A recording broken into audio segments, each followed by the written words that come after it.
өзүм тарых мугалими болуп иштеп калдым мектепте.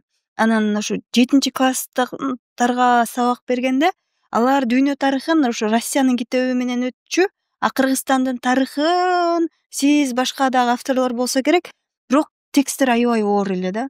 Эми 7 класстын окуучулары окуп келип айтып бериш оор болчу. Анан баары китептен карап айтайынчы деп эле аракет кыла берет да.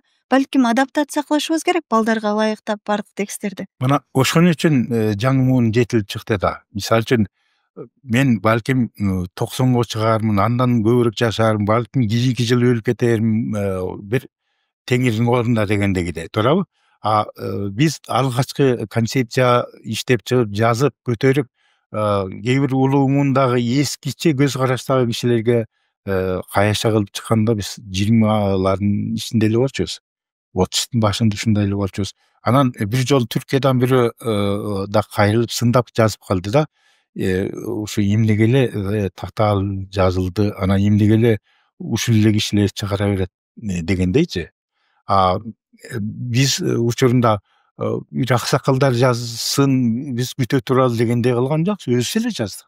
Мына азыр дагы өзүңөр жазгыла, азыр биз билбеген мультимедиалык маалыматтарды жакшы билесиңер, өтө жеңилдетип, жанагы интернетке бир баса койсоң, ошо окуу китепти интернетке да байлап, андан ары бир нече видео чыга тургандай, сүрөт чыга тургандай, ыр чыга тургандай бир өтө жеңилдетип, анан сүрөттөрдү, видеолорду байыраак кылып бергенге эми аксакал кишилерден сурабастан азыркы жаштар өздөрү шымаланып кирип, азыр жана баягы жасалма эс дегенди колдонуп атышпайбы? Ошону да колдонушсун, иштешсин, туурабы?